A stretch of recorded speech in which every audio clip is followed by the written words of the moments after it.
आज की इस क्लासेस में आप सभी लोगों का स्वागत है। कल हमने यूनिट 7 रासायनिक साम्य में पार्ट 1 में द्रव्य अनुपाती क्रिया के नियम तक पढ़ा था। आज हमें जो पढ़ना है वो है आपका साम्य स्थिरांक। इसके लिए हमें एक व्यंजक की स्थापना करनी है। तो देखिए किस तरह से साम्य स्थिरांक,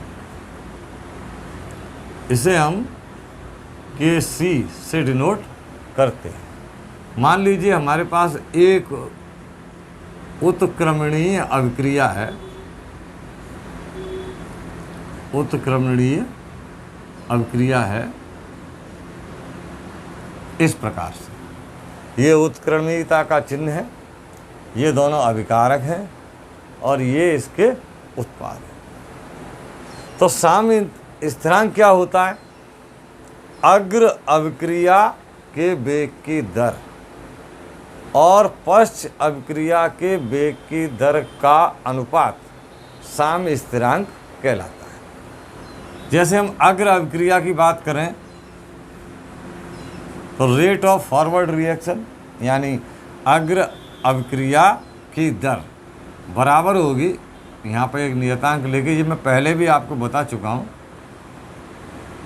इन दोनों की सांद्रताओं के गुणनफल के बराबर। इसी तरह से backward reaction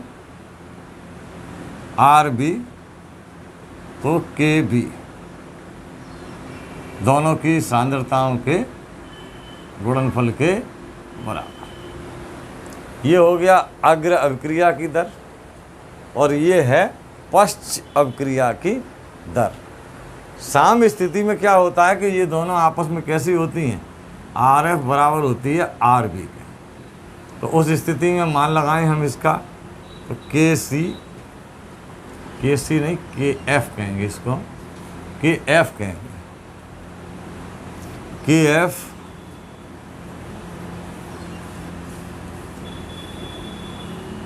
equal to KB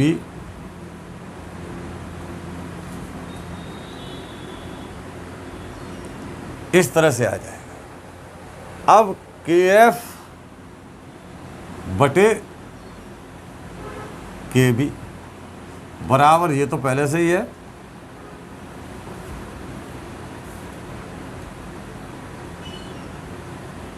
बटे में जाएंगे ये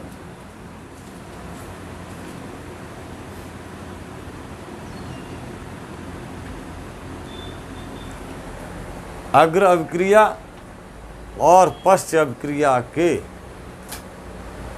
वेग की दरों का अनुपात। अब देखिए ये भी कांस्टेंट है और ये भी कांस्टेंट है, तो दो कांस्टेंटों का भाग भी एक कांस्टेंट होगा। तो इसे हम ले लेते हैं KC बराबर KF बटे KB बराबर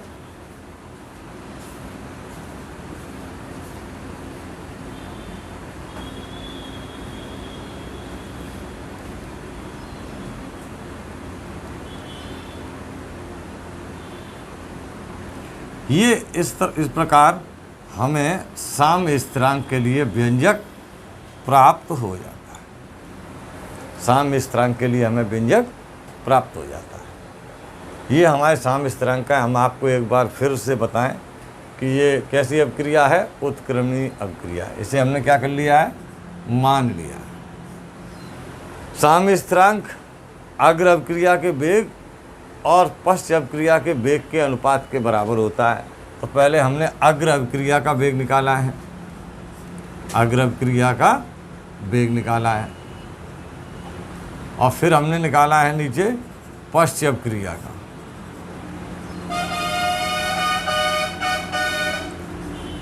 साम्य की स्थिति है इसलिए इन दोनों को आपस में बराबर किया, फिर मैथमेटिकल जो कैलकुलेशन की, तो KF बटे KB ये स्थिरांक है, तो इनकी जगह पे एक स्थिरांक ले लिया हमने KC, जिसे हम क्या कहते हैं? साम्य स्थिरांक।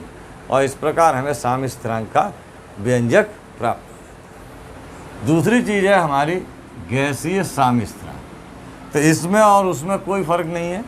अंतर ये होता है कि जब हम यहाँ बात कर रहे थे तो सांद्रताओं की बात हो रही थी, और उस स्थिति में जब अभिकारक भी गैस हैं और उत्पाद भी गैस हैं तो हम इस साम्य स्थिरांक का प्रयोग करते हैं। Kp बराबर, आप देख लीजिए सेम है, यहाँ Kc की जगह पर क्या हो जाएगा Kp, क्योंकि ये प्रेशर के संबंध में है, और यहाँ C क्यों था, क्योंकि ये सांद्रता के संबंध में। बाद में यहाँ पर C, तो देखिए प्रेशर C और Pb, Pd, Pa और P। तो इस तरह से दो साम्य स्थिरांक हो गए, एक तो ये वाला और एक ये वाला। तो इन दोनों साम्य स्थिरांकों में संबंध क्या होता है, संबंध होता है Kp बराबर Kc RT डेल्टा n। अब इसमें R क्या है, R आपका जो है गैस नियतांक है, R है गैस नियतांक। T परम ताप,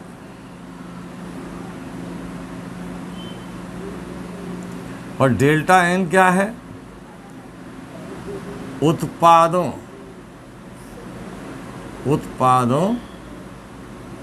के अणुओं की संख्या ऋण अभिकारकों के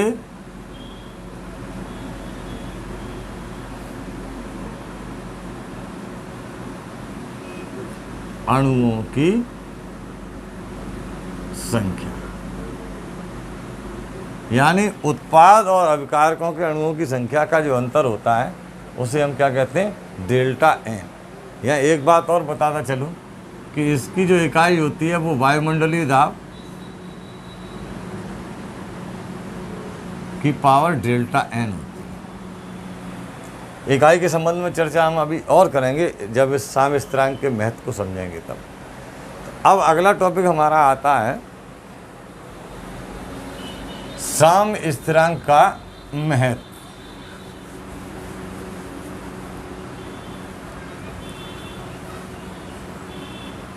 साम्य स्थिरांक से हम क्या क्या लाभ उठाते हैं, तो अब हम बात करेंगे इसके महत्व की।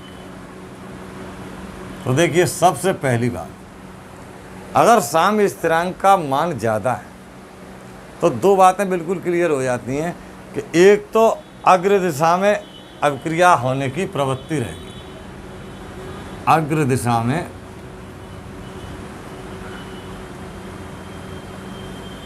अभिक्रिया, यानी साम्य स्थिरांक का मान जितना ज़्यादा होगा इस बात की संभावना रहेगी कि इस अभिक्रिया जो है वो अग्र दिशा की ओर अग्रसर है। दूसरी चीज़ है स्थायित्व वाली बात अगर हम करें, उत्पादों का जो स्थायित्व है, उत्पादों का स्थायित्व, ये भी इस बात पर निर्भर करता है कि जितना ज़्यादा साम्य स्थिरांक का मान आएगा उत्पादों का स्थायित्व उतना ही अधिक होगा। तीसरी बात, सांद्रताओं की गणना, सांद्रताओं की गणना, जैसा कि हम लोगों को मालूम है कि इसके लिए एक परफेक्ट व्यंजक होता है C D A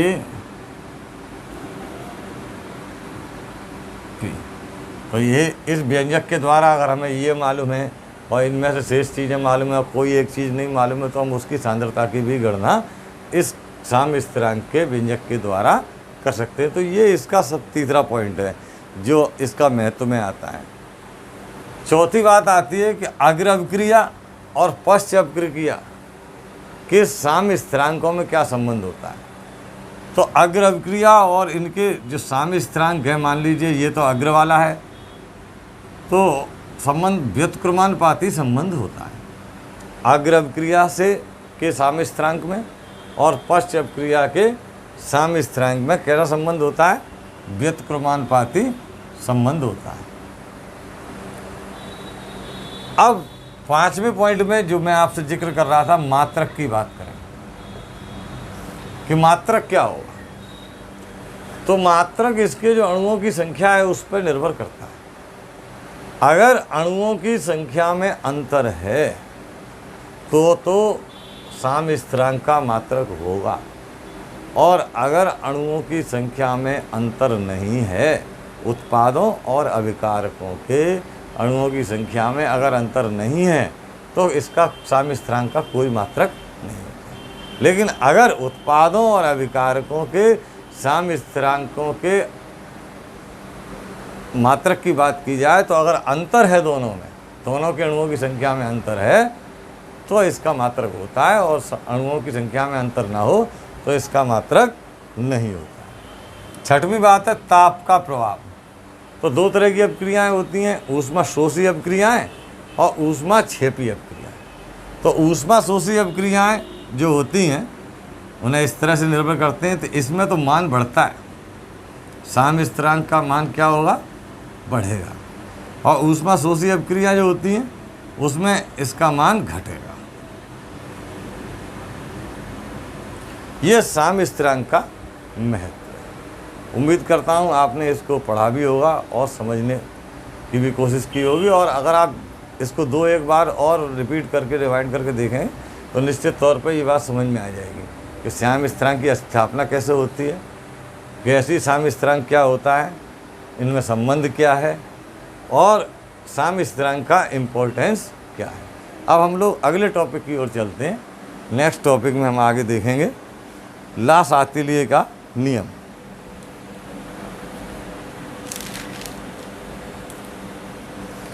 ला सातिलिये का नियम क्या है?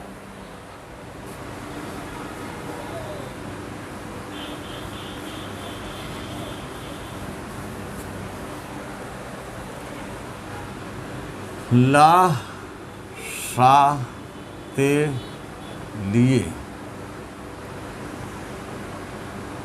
नियम।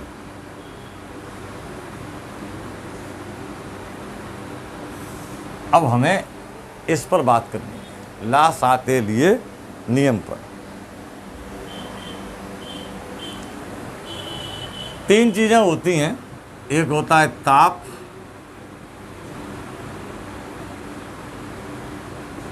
दूसरा है आपका दाब, और तीसरा यहाँ आता है सांद्रता।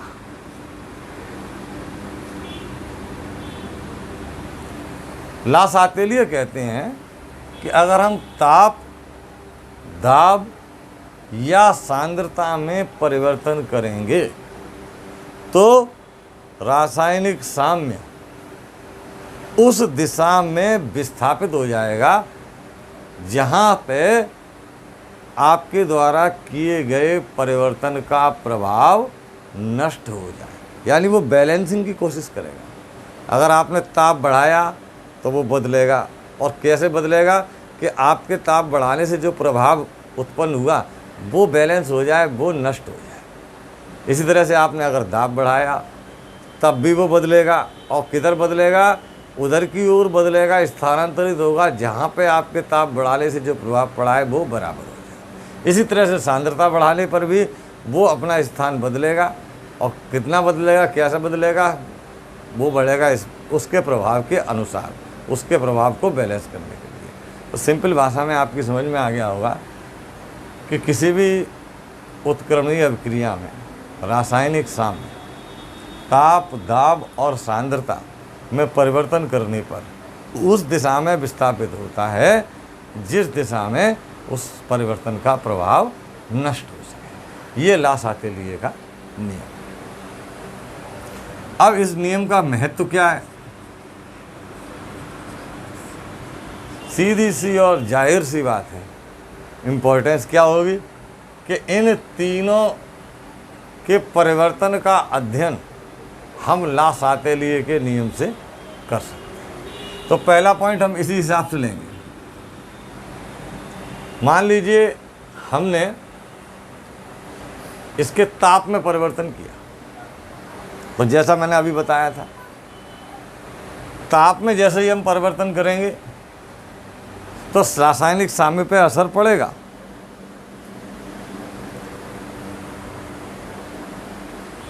क्या पड़ेगा? कि अगर ऊष्मा शोषी अभिक्रिया है, कैसी अभिक्रिया है? ऊष्मा शोषी अभिक्रिया है, तो ये अग्र दिशा की ओर, साम्य जो है अग्र दिशा की ओर विस्थापित हो जाएगा। और अगर ऊष्मा क्षेपी अभिक्रिया है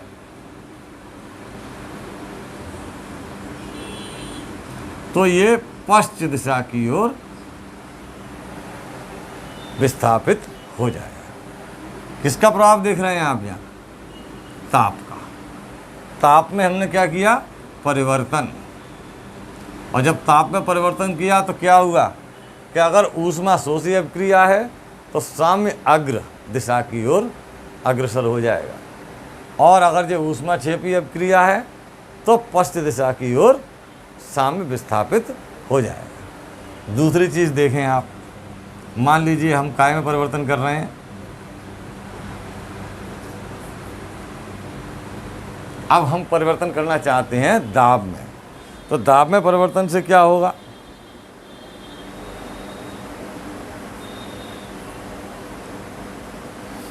दाब में परिवर्तन करने से क्या होगा? दाब में परिवर्तन करने से दो पक्ष हैं, एक तो अभिकारक और दूसरी ओर उत्पाद। तो अभिकारकों में या उत्पादों में जिधर भी मोलों की संख्या कम होगी, साम्य उस ओर विस्थापित हो जाएगा। दाब का परिवर्तन करने पर साम्य विस्थापित हो जाएगा। किधर हो जाएगा? जहां मोलों की संख्या कम होगी। आप नोट भी कर सकते हैं बोर्ड से, इसलिए मैं बीच बीच में रुक जाता हूं थोड़ा सा, कि दाब परिवर्तन करने से क्या होगा कि चाहे अभिकारकों में यानी आगे की ओर या उत्पादों में यानी पीछे की ओर, जिधर भी मोलों की संख्या कम होगी, दाब में परिवर्तन करने पर आपके साम्य जो है वो उधर को विस्थापित हो जाएगा। अब देखिए, हमने बात कर ली ताप की, दाब की, और अब बात करेंगे किसकी? सांद्रता की, कि सांद्रता बढ़ाने पर किस दिशा में। तो देखिए सांद्रता, अब किस में परिवर्तन करेंगे हम? सांद्रता में। सांद्रता परिवर्तन हमने किया तो देखिए भाई, दो ही पक्ष हैं, एक अभिकारक का और एक उत्पादों का। तो अगर हमने अभिकारकों की सांद्रता में परिवर्तन किया तो अग्र दिशा की ओर, और हमने अगर उत्पादों की सांद्रता में परिवर्तन किया तो पश्चिम दिशा की। यानी हम परिवर्तन कैसा करें? अभिकारकों में अगर हम करें, किस में करें? अभिकारकों में, तो फिर अग्र दिशा की ओर। और अगर हम परिवर्तन करें उत्पादों में,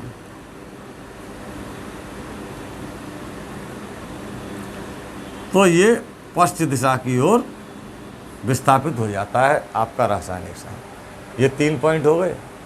चौथी और पांचवी बात में एक बार फिर दोहराए देता हूँ, वही कि अगर उत्प्रेरक इसमें हम मिलाएं तो रासायनिक सामग्री पर कोई परिवर्तन नहीं। ये चौथा पॉइंट है कि कौन सा? उत्प्रेरक वाला, कि उत्प्रेरक की स्थिति से कोई परिवर्तन नहीं होता। इसी तरह से अगर हम अक्रिय गैस मिलाएं, अगर हमारी गैस वाली अभिक्रिया है तो अक्रिय गैस मिलाने पर भी कोई परिवर्तन नहीं। ये हमारा लास्ट 7 के लिए का नियम था और ये उसका इम्पोर्टेंस था। अब आप पार्ट 3 में इससे आगे की जो टॉपिक्स हैं उनको देखें।